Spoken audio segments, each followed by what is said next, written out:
mahad iska leh ilaahay inaanu mahad celin mar walba waa nagu waajib oo markay ugu sahlan tahay annaga hawshii aan u nimid noo fududeeyey iyo muraadkaan ka lahayn UN-ka iyo halkan inaan imaanno idinkana ilaahay idin fududeeyey inaan halkan timaadaan oo qaarkiina meelo fogfog aad ka timaadaan waxaan rajaynayaa insha allah si nabada qof walba inuu ugu noqdo hooygiisa iyo gurigiisa waxaan u mahad celinayaa safiirka iyo howlwadeennada safaaradda oo sidii la sheegay runtii shaqo aad iyo aad u ballaaran qabtay oo suurtageliyey runtii inay waqti badan iyo duhur badan geliyaan sidii loo heli lahaa locationkan oo anigu waa kala qaana magaaladan ay tahay meel prime area ah oo muhiim ah oo safaarado badan ay ku yaalaan waxaa la fiilaaya waqtidan oo kale in aan haddaan nahay Soomaaliya iyo xaaladdan ku jirno meelo fog oo luqluuq ah inaan ku dhumanno laakiin alxamdulilah ilaahay baa mahad iska leh in dadkii wax noo raadiyey iyo tabarteena aan sugeynay uu inoo suurta gashay inaan maanta meeshaan isugu imaanno aan safaaraddan halkan aan ka furno waxaan u mahad celinayaa jaaliyadda Soomaaliyeed ee meelo kala fog ka yimid iyo kuwa DC iyo Virginia maxaan ku raahdaa nooga yimid oo ka soo qayb galay xafladdan waa jeclaan lahaa sidii la ii doortay hadda ay ugu horeysay inaan Mareykanka ku soo noqdo oo qorshahaygu uu ahaa inaan tago Minnesota iyo Ohio iyo Boston iyo Texas iyo Toronto naftigeeda sidaan u kala hormariyeen waxa way sidii noo taageereen waagin qaran aad iyo aad aan runtii uga mahad celinayaa taageerada mar walba ay u hayaan dawladda iyo wadaniyadooda mar walba ula taagan yihiin inay taageeraan dawladooda insha Allah waa idin soo noqonaya sida ugu dhaqsiyaha badan meelahaas aan sheegana waa booqanaya haddii ay yiraahdo ma insha Allah waxaan u mahad celinayaa golaha wasiirada oo ra'iisul wasaaraha ugu horeeyo oo runtii beeqaamiyey oo suurtageliyey sida wasiirku uu sheegay inaan hantidan oo dawladda Soomaaliyeed iyo dadka Soomaaliyeed iyo dalka Soomaaliyeed hantidooda oo naga wada dhaxaysa in wax loo beeqaamiyey wax loo meel dhigay si ay u suurtoodo safaaraddan oo ay ku taalo Washington oo ah dawladda Mareykanka oo aan nahay saaxiib aad iyo aad u dhow strategic ally aan nahay marnana ayna kala maarmin inaan ku yeelano hantima guurta ah runtii wasaaraha iyo golaha wasiiradan runtii uga mahad celinayaa iyagoo ka jawaabay ballanteennii hore oo ahayd in Soomaaliya qabkeedii aan soo celinno waana ka hadli doonaa haddii Ilaahay yiraahdo maanta wanaani weyne maanta wanaani maanta wanaani weyne maanta wanaani maanta runtii farxad weyn iyo sharaf weyn ayay ii tahay inaan kala soo qayb galo xafladdan aad iyo aad loo soo qaban qaabiyay quruxda badan oo aan ku fureyno dhismaha cusub ee safaaradda ee ku shaqeynayso xafiisyada u noqon doona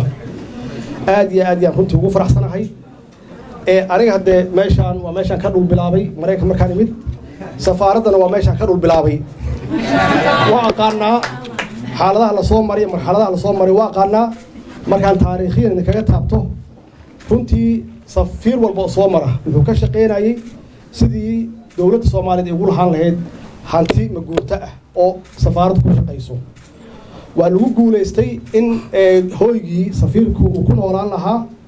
oo waliba laga iibiyay meel prime area ah oo Wyoming Avenue la yiraahdo magac wali ma leedahay meesha oo ay deganaayeen dawladaha waaweyn oo dhaqaalaha leh ilaa markaas naftigeena madaxeena waa taagnaa waxaa la rabay in lagu xujiyo marka in la iibiyo meeshii xafiiska ay ahaan lahayd waxaan ku shaqeynaynay Watergate markaas oo iyada naftigeeda ah meelaha dawladaha Carabaha ay ku lahaayeen xafiisyada laakiin mar walba waxaan raadinaynay inaan helno safaarad sidaan oo kale ah oo noo go'an oo meel wanaagsan ku taala aniga waxaan ku soo gaaray Maxamuud Xaaji Nuur oo isaga naftiisa magaalada idinla degan oo habeen iyo maalin ku soo kaca in la helo xafiis ay dowladda Soomaaliya leedahay waxaa kaga dambeeyay oo horey u joogi jiray Cabdullaahi Axmed Cadow oo isagana bacdama uu gurigii isagu hore u gaday raba inuu dhameystiro inuu Ilaahay ku soo celiyay isaga naftigiisana runtii dadaal badan u galiyay ilaa hadee markii ugu dambeysay xaalad iska halawday hadee safaaradii oo dhan baan ku weynay marka iyo magaceennayba wixii 91 ka dambeeyay alxamdulillah hadda Ilaahay annaga nasiib nooga dhigay in annagoo 2 sano iyo bar joogna aan gadano safaaradda mugta leh oo meesha ku taala si aan u soo celino saan sheegay karaamadeenii iyo sharafkeenii iyo qabkeenii waana intii aad ugu taageerayseen maxaa yeelay markaan meel walba aan booqanayo waxaan ka hadlayay kow in la rabo in la soo celiyo sharafka Soomaaliya sharafkeen inaan soo celino sharafka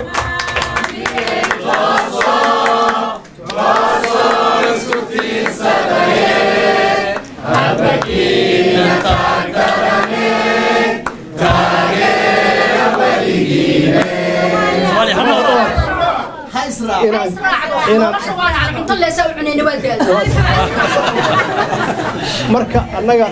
ajandayaashana noogu horeeyay waxay ahayd inaan qabkii Soomaaliya soo celino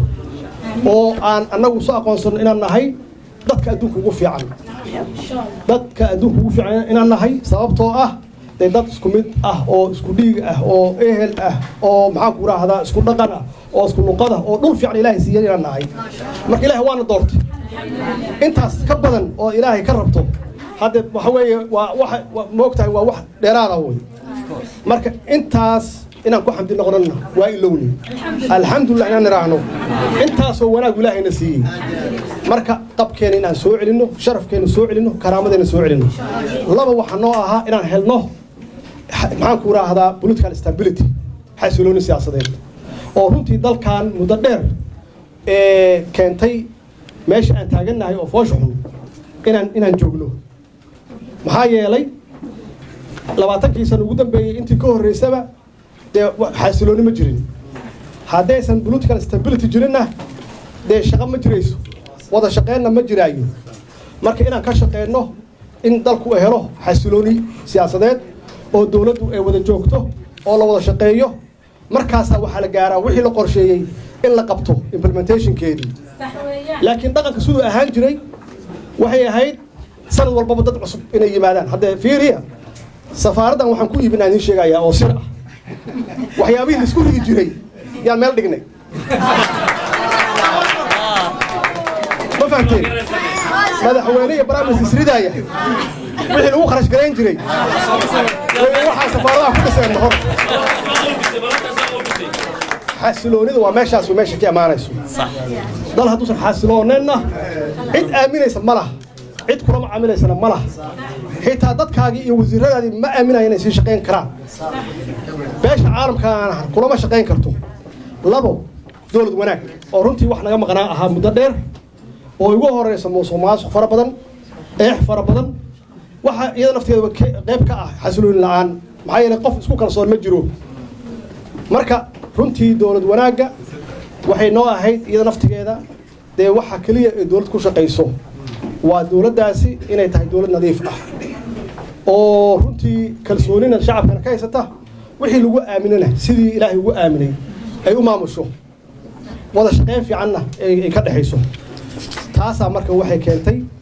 inaan bilawno maxaan ka bilawnaa dhismaha xagee ka bilawnaa inaan safaarada ka gadano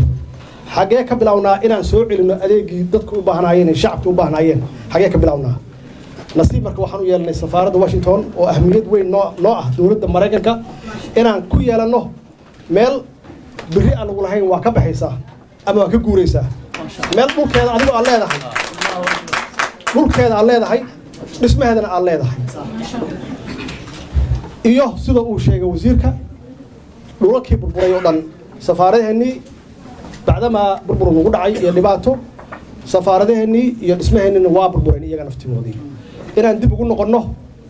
safaarado fiican iyo meelo fiican baa safaaradan ku leenahay laakiin dayac badan iyo burbur badan baa ayaa ku jira oo ka muuqda inaan dib ugu noqonno oo meeshii aan shalay adduunka kaga jirnay aan kaga jirno safaarado cusubna iibino kow ka tahay London iyo South Africa iyo ilaahay hadduu noo sahlo Canada hadduu ilaahay yiraahdo dhaqaalahan haysan dhaqaalo badan maaha dal faqri aan nahay dalkiisu kala maqan yahay oo qaybsanaan badan ay jirto maxaa la yiraahdaa cashuur badan dadku aysan bixin dadkeena diaspora oo dibadaha jooga naftooda aysan gadaal soo fiirin macnaha wixii ka badan familkoodii aysan gadaal soo fiirin laakiin waa dad wax nala laho intaasna wax waa sheegaan social media wax badan waa sheegaan ma sha Allah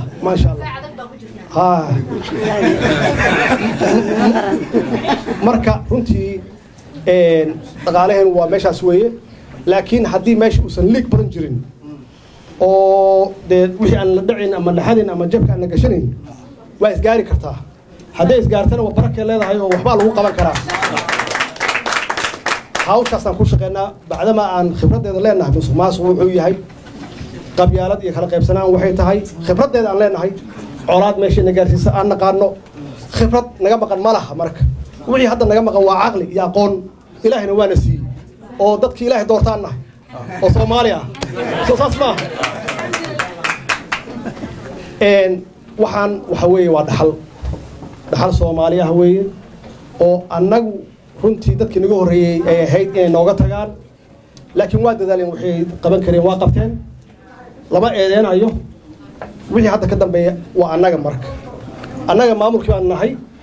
kaliya maaha in waxna laga sheego waxaa la rabaa taakuleen gacan inaad na siisaan oo garab noo noqotaan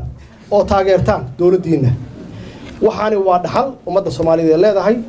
insha Allah hadduu Ilaahay yiraahdana waxaan rabnaa 20 sano ama 15 sano ka bacdi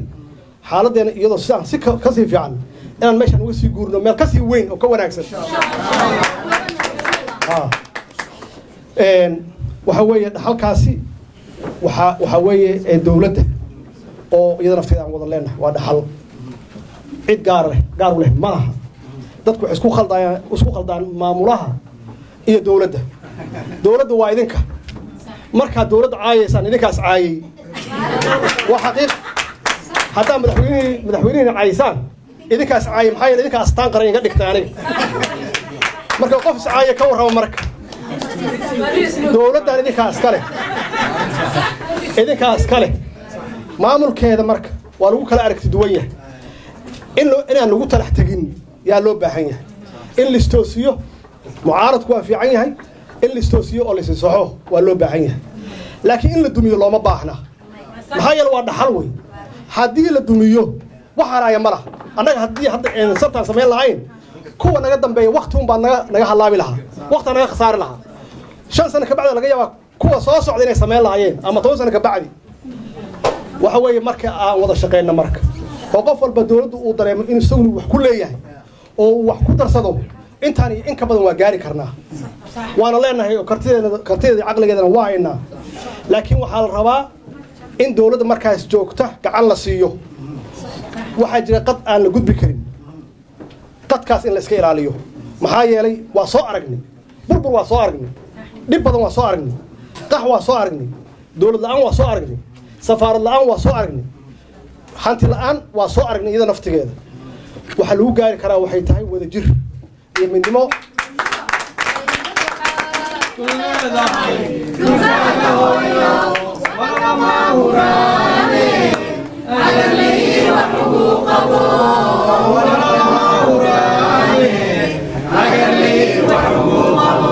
dalkiina marka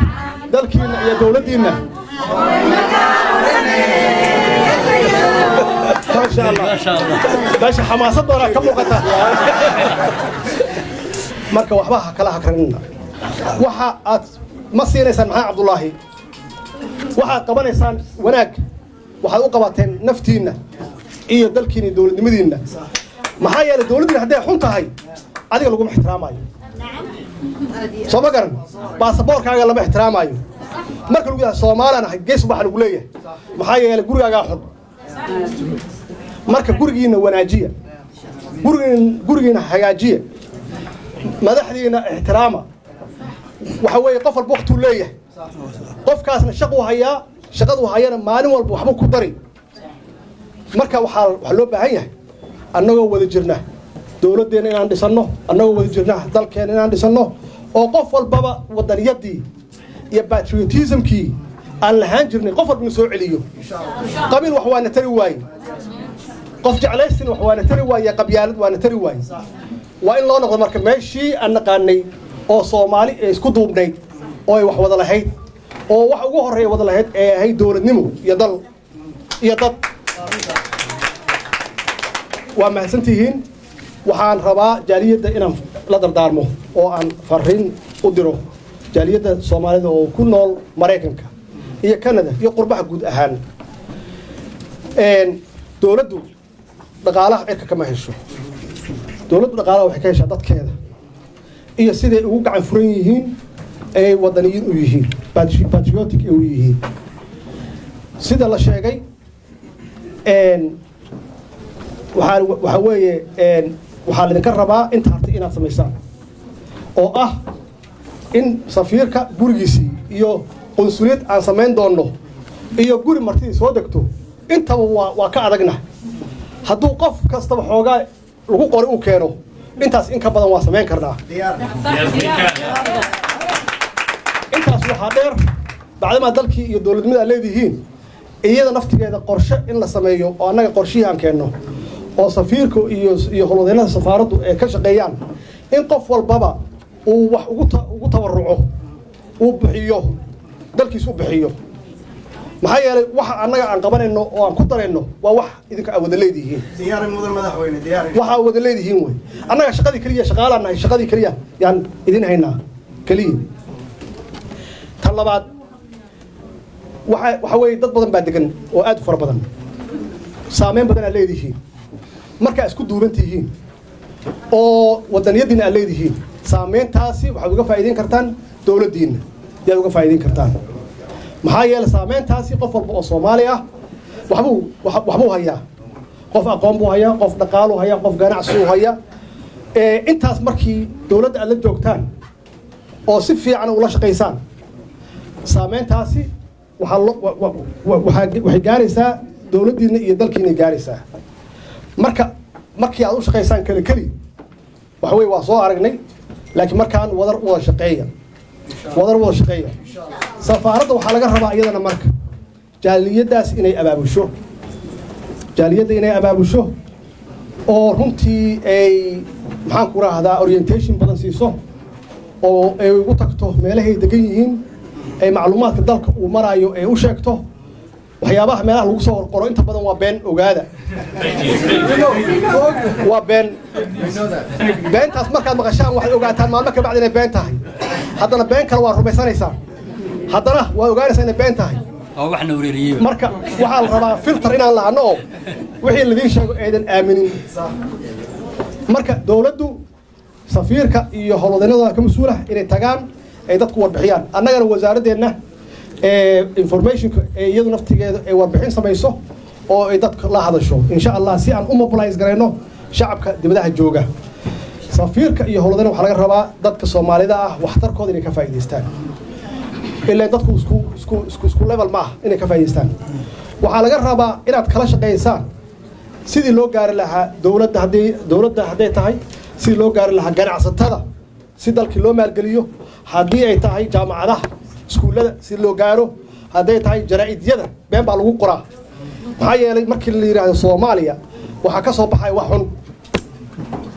waa dad idinkoo kala afaafiyo waxaas oo laga yaabo qaarkood inay Soomaali yihiin laakiin waxaysan u sameynayaan ma yaqaanaan marka jaraa'idiyadaas iyaga naftkooda la gaarsiiyo annagu inaan nahay dal hore u socda dad recovery sameynaya oo runtii meel weyn higsanaya dawladdu wax kasta iska aato ilaa waa adige iska dhex fiiri soo ma garan iska dhex fiiri inaad tiraahdo dawladdu waa wanaagsan tahay laakiin waxa laga yaabaa meelo in loo baahan yahay inay wax ka saxdo marka safaaradda iyo howlwadeennadu waxa la rabaa inay saas iyaga naftooda u shaqeeyaan oo dawladdu ay gaaraan maxaan ku raahdaa dadyowga Mareykanka ay gaaraan idinkana aad u noqotaan albaabadii volunteer aad ula shaqeysaan hadduu Ilaahay yiraahdo hadalkayga waxaan ku soo gabagabeeyay إلهي وحن إلهي وقبر يا سوماليا إلهي إسراعه وأن مدونه إلهي قلوبه إنه سعليه إلهي إنه علاده يدبطه كساره إلهي سومالي إنه قوليه ووحي هيستان وإلهي تصوه إلهي وحول بار هيسناي إن شاء الله دولة هنا وذكر صون قرايا حفلة أنت كوينا واسوي معنا إن شاء الله دولة هنا السلام عليكم